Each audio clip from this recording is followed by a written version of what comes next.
Hello everyone, ICT virtual classes में मैं योगेश खेमनी आपका स्वागत करता हूं। तो हमने अपनी लास्ट क्लास में पढ़ लिया था फ्रिक्शन के बारे में। तो हम जानते हैं जो घर्षण होता है, जो फ्रिक्शन होता है, ये बेसिकली क्या होता है, दो सतहों के बीच में क्या होता है, रिलेटिव मोशन को अपोज करता है, यानी कि मोशन यानी कि गति को होने से रोकता है। अब हमने देखा था कि तीन तरीके के घर्षण होते हैं।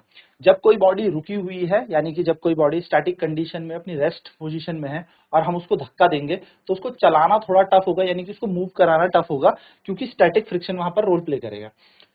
नेक्स्ट, अगर वो बॉडी चल रही है तो चलते चलते आप उसको धक्का दे दो तो यानी कि और स्मूथ लाइन या स्ट्रीम लाइन में ये फ्लो करने लग जाएगा, चलने लग जाएगा, आसानी से फ्लो करने लग जाएगा, चलने लग जाएगा। हमें कम बल लगाना पड़ेगा, यानी कि घर्षण कम होगा, तो स्लाइडिंग फ्रिक्शन थोड़ा सा कम होगा स्टैटिक फ्रिक्शन से। अब कह रहे है तो ना फ्रिक्शन, लेकिन इसको और कम कर दो तो व्हील लग गए। क्या लग गए? पहिए। जैसे ही व्हील लगाया तो व्हील लगाने से और फ्रिक्शन कम हो गया, यानी कि सबसे कम होता है हमारा व्हील वाला फ्रिक्शन, जिसको हमने रोलिंग फ्रिक्शन कहा। अब सवाल ये उठता है कि जैसे एक सॉलिड यानी कि एक ठोस घर्षण लगाता है, फ्रिक्शन लगाता है, क्या फ्लूइड्स भी फ्रिक्शन लगाते हैं? क्या फ्लूइड यानी कि द्रव भी घर्षण लगाते हैं? तो चलिए सबसे पहले फ्लूइड्स पर बात करते हैं कि फ्लूइड क्या होता है। देखो, जो फ्लूइड होता है, पहले तो होते क्या है फ्लूइड?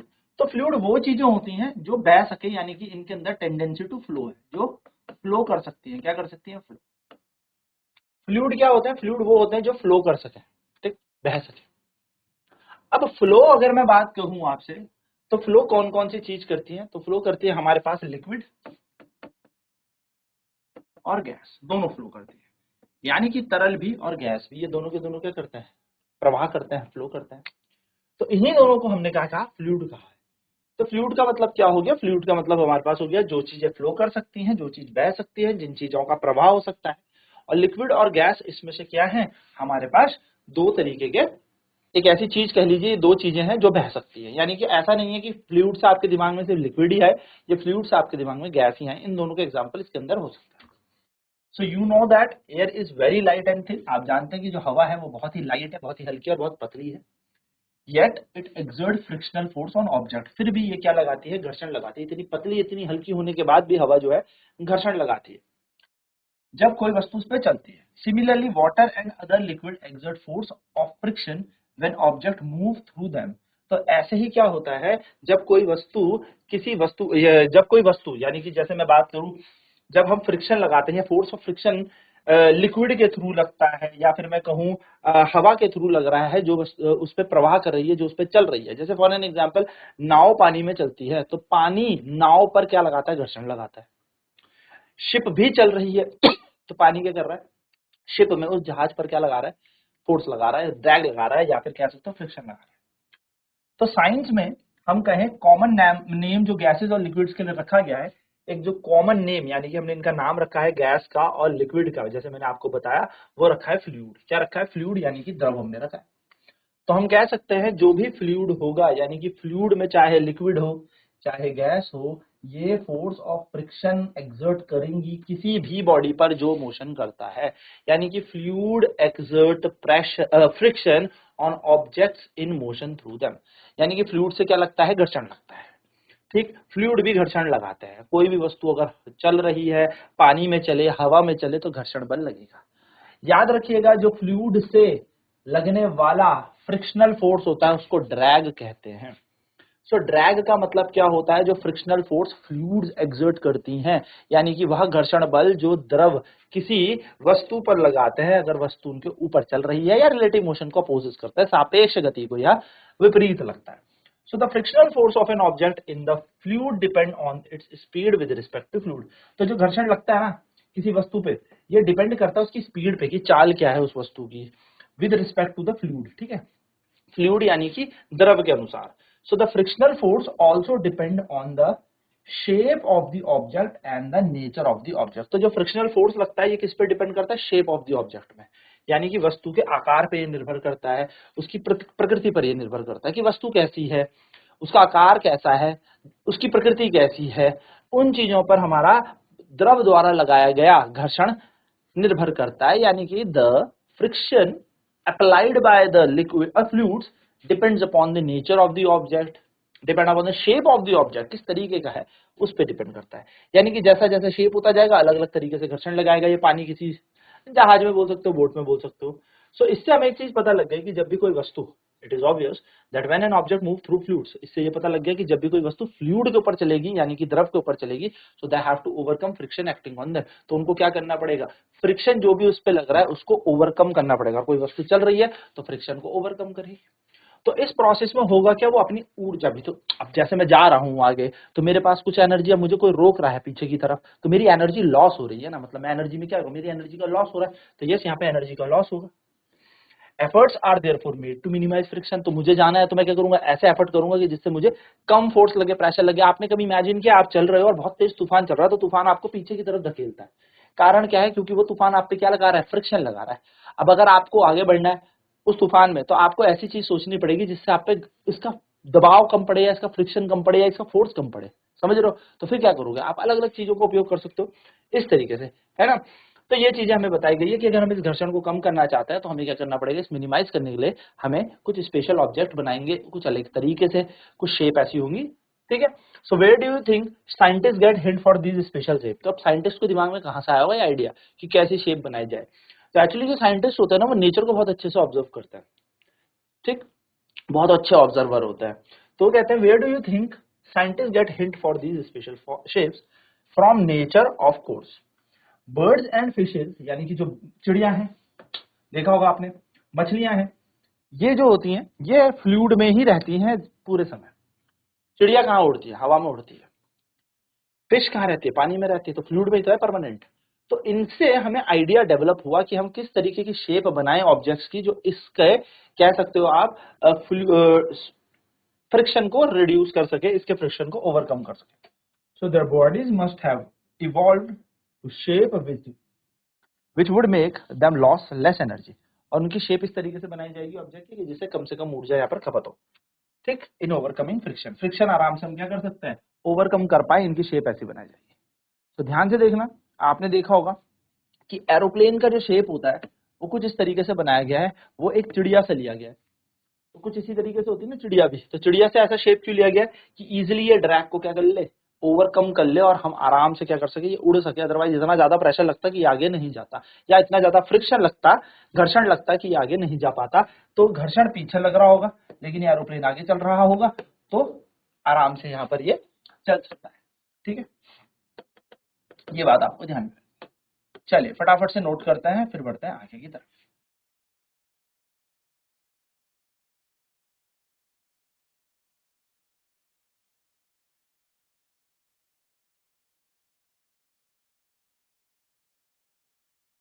तो ये शेप्स का आइडिया आता है, ये हमें कहाँ से आता है, ये बेसिकली आइडिया जो शेप का आता है ये आता है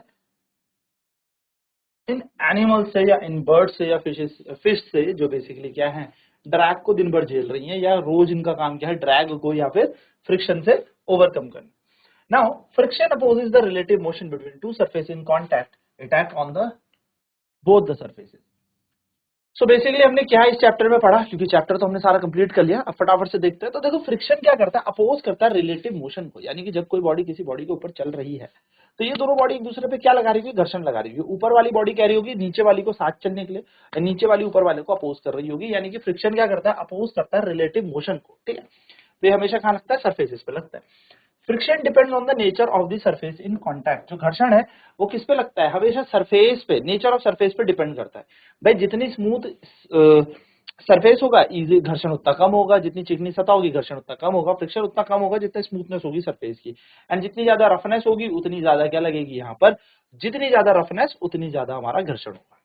for a given pair of surface friction depend upon the state of smoothness of दो सरफेस। तो अगर मैं बात करूं कि अगर दो सरफेस हमारे पास है तो फ्रिक्शन किस पे डिपेंड करता है, स्मूथनेस पे, यानी कि ये डिपेंड करता है आपके उस सतह के चिकनाहट पे। जितनी चिकनी सतह होगी, जितनी आराम से आप कह सकते हो बहुत ही मुलायम सतह होगी, वहां पर फ्रिक्शन बहुत कम होगा। Next, friction depend on how hard to surfaces press together. बिल्कुल, जितना ज्यादा ये दोनों एक दूसरे के ऊपर दबी हुई बॉडी होंगी, यानी कि जितना ज्यादा इसका वेट होगा, या आप कह सकते हो जितना ज्यादा ये प्रेस होंगे, जैसे एक बक्सा है उसके ऊपर एक और बक्सा हम रख दें और तब हम धक्का मारे तो ज्यादा घर्षण लगेगा। यानी कि प्रेस जितना ज्यादा स्ट्रांगली ये होगा उतना ज्यादा घर्षण हमारा यहाँ पर लगने वाला है। स्टैटिक फ्रिक्शन कब आता है, जब कोई बॉडी रेस्ट में होती है, तो रेस्ट से बस अबाउट टू मूव हो, हम उसे धक्का दे रहे हैं किसी बॉक्स को, किसी टेबल को, और हम उसे धक्का दे रहे हैं कि बस ये अब चलना ही शुरू कर दे, अबाउट टू मूव हो लेकिन अभी चली नहीं है, तो जब धक्का हम इसको दे रहे हैं तो ये स्टैटिक फ्रिक्शन होती है। ठीक है, स्टैटिक फ्रिक्शन कब आता है? Static friction comes into play when we try to move an object at rest. कोई वस्तु विराम अवस्था में और हम उसको चलाना शुरू कर रहे हैं, तो जो घर्षण वहां पर आएगा उसको हम स्टैटिक फ्रिक्शन कहेंगे। ठीक है, स्टैटिक घर्षण बोलते हैं बेसिकली।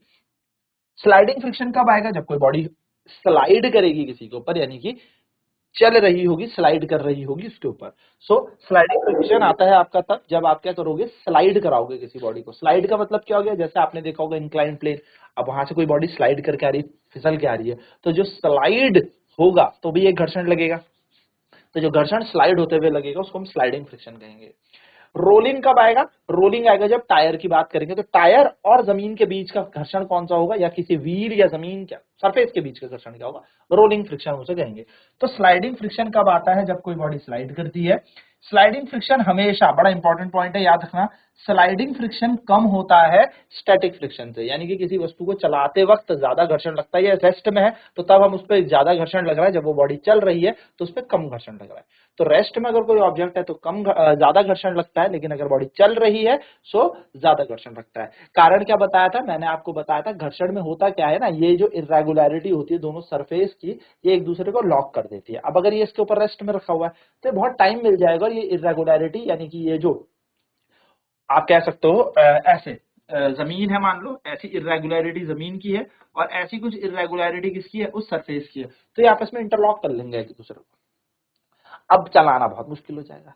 लेकिन अगर पहले से ही चल रहा है कोई बॉडी, इसके ऊपर चल रही है, तो चलती हुई बॉडी के साथ होगा क्या कि यहाँ पर घर्षण कम हो रहा होगा, और इसको और अच्छे से चलाने के लिए हमें कम ही फोर्स चाहिए, या यहाँ पर कम लगेगा। क्यों? क्योंकि इंटरलॉकिंग हो नहीं पा रही है, ये इसके ऊपर फिसल रहा है, तो नीचे वाला पार्टिकल जब तक होल्ड कर रहा था तब तक ऊपर वाला निकल गया।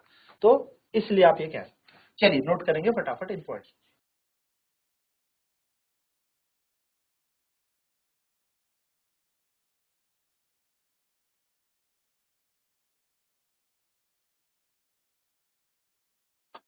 फ्रिक्शन एक important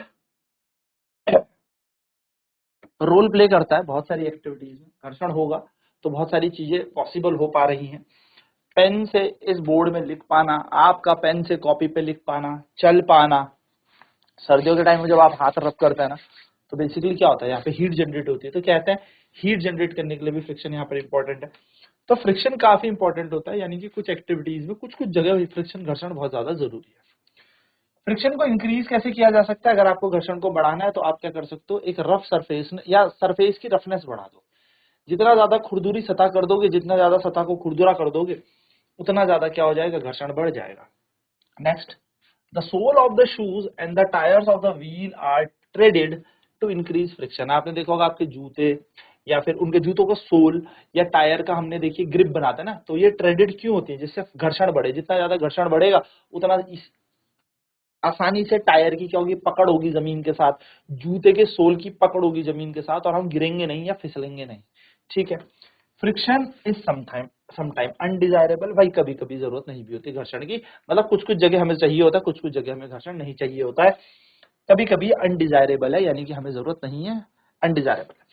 friction can be reduce by using lubricants. तो हम घर्षण को कैसे कम कर सकते हैं? लुब्रिकेंट से यूज कर सकते हैं। अब कहाँ करना है? अब साइकिल की चेन ग्रीस लग गया, सॉरी जंग लग गया, अब साइकिल की चेन साइकिल चला ही नहीं रही है, तो क्या है, हमें नहीं चाहिए ना घर्षण। अब ये तो घर्षण के कारण साइकिल की चेन ही नहीं घूम पा रही, तो फिर हमें क्या करनी पड़ेगी, ग्रीसिंग ऑयलिंग करनी पड़ेगी, सो दैट ये आराम से चल सके, इजीली मूव कर सके। तो बेसिकली कहने का मेरा मतलब ये है कि कभी कभी हमें घर्षण को कम भी करना पड़ेगा। कैरम बोर्ड में, आप कैरम बोर्ड से स्ट्राइकर पे आप किसी मतलब शॉट ले रहे हो या कुछ भी टारगेट ले रहे हो, तो आपको वहां पर क्या करना है, रफ सरफेस होगा तो आप अच्छे से गेम नहीं खेल पाओगे, तो उस सरफेस को आपको स्मूथ करना पड़ेगा। स्मूथ जितना सरफेस होगा, यानी कि आपको कह सकते हो कि स्मूथ होगा तो आराम से हम क्या कर सकते हैं, कैरम बोर्ड खेल सकते हैं। तो यहाँ पर हमें ये भी देखना पड़ेगा। चलिए, when one body rolls over another body, rolling friction come into play. तो जब एक बॉडी किसी दूसरी बॉडी के ऊपर रोल करे, रोल का मतलब क्या होता है, ऐसे गोल गोल घूमे, रोल रोल करे, तो जब कोई बॉडी एक बॉडी के ऊपर रोल करे तो यहाँ पर जो घर्षण आता है वो आता है रोलिंग फ्रिक्शन। और रोलिंग फ्रिक्शन जो होता है वो स्मॉलर होता है स्लाइडिंग फ्रिक्शन से, यानी कि सबसे कम घर्षण कहां पर महसूस होगा, रोलिंग से होगा। जब कोई बॉडी रोल करेगी तो सबसे कम घर्षण लगता है। सबसे ज्यादा घर्षण कौन सा होता है? स्टैटिक फ्रिक्शन होता है, यानी कि सबसे ज्यादा स्टैटिक लगता है। बहुत सारी मशीन्स में, in many machines, friction is reduce by using ball bearing, क्योंकि बॉल यानी कि रोल करेगी, और रोल करने से क्या हो जाएगा, बहुत इजीली क्या हो जाएगा, घर्षण कम हो जाएगा। तो बहुत सारी मशीन में अब बॉल बियरिंग यूज करते हैं। बॉल बियरिंग से क्या होता है, ये बॉल बियरिंग से घर्षण कम हो जाता है और मशीन की एफिशिएंसी बढ़ जाती है, क्योंकि जो एनर्जी उसने हीट बन के लॉस करनी थी, अब वो एनर्जी काम पे निकल रही है, आउटपुट मिल रहा है उस मशीन से। ठीक है, तो ये फायदा हमारा यहाँ पर होगा। नेक्स्ट कह रहा है friction can be minimised by giving suitable shape to the bodies in the fluid. और घर्षण को आप कम कर सकते हो कैसे? भाई किसी भी बॉडी को एक सूटेबल शेप आप दे दो, तो उस सूटेबल शेप से होगा क्या, वो बॉडी का घर्षण उस जहां पर उसको घर्षण कम कराना है वहां पर उसका कम कर देगा, मिनिमाइज कर देगा। मैं ये तो नहीं कहूंगा जीरो हो जाएगा, पर कम हो जाएगा। जैसे अगर आपको पानी में कोई चीज भेजनी है, अब भेजनी है तो आपको क्या करना पड़ेगा, पानी के ड्रैग को ओवरकम करना पड़ेगा। तो आप शिप से भेजोगे तो शिप का शेप कैसा भी तो हो सकता था, शिप का शेप ऐसे ही तो होता है, देखो बोट शिप इस तरीके से होती है कुछ, यानी कि कुछ कुछ मछली जैसा इन्होंने शेप बनाने की कोशिश की, कि जैसे मछलियां होती हैं वैसी शेप हम इसको दे दे तो इजीली ये क्या कर सकता है, चल सकता है। जैसे आपने देखा होगा, अगर हवा में चलना है तो हवा में चलने के लिए इन्होंने एरोप्लेन का शेप दे दिया, तो एरोप्लेन क्या कर लेता है, एरोप्लेन जो है ये बेसिकली आराम से क्या कर लेगा, इस बॉडी को मूव करवा देगा इस एयर ट्रैक के सामने, तो एरोप्लेन का शेप हमें यहाँ पे दे देगा। तो बेसिकली ये बात आपको ध्यान में रखनी है। ठीक है, तो एरोप्लेन का शेप भी इस तरीके से ही बनाया जाएगा, जैसे क्या कर सकते हैं, आप आराम से इस बॉडी को मूव करा सकते हैं। चलिए फटाफट नोट कर लेते हैं इन की पॉइंट्स को, फिर बढ़ते हैं आगे की तरफ।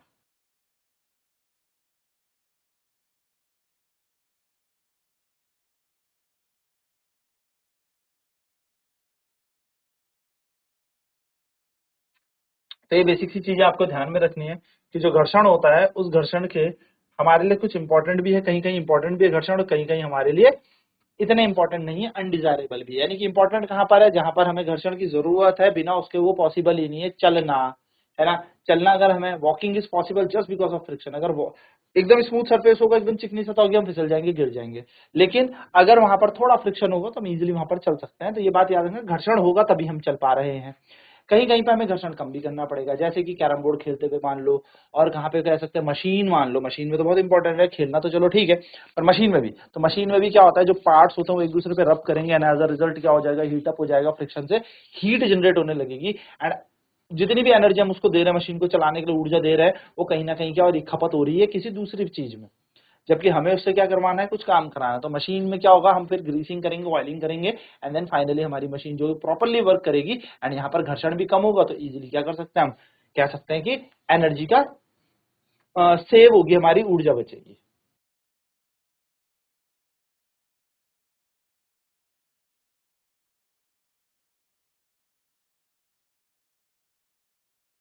तो ये बेसिक सी बात याद रखनी है। तो यहाँ पे हमारा चैप्टर खत्म हो गया। नेक्स्ट क्लास में इसके प्रश्न यानी कि क्वेश्चंस पर बात करेंगे। तो आज की क्लास में इतना ही। आईसीटी वर्चुअल क्लासेस में जुड़ने के लिए धन्यवाद। आपका दिन शुभ हो।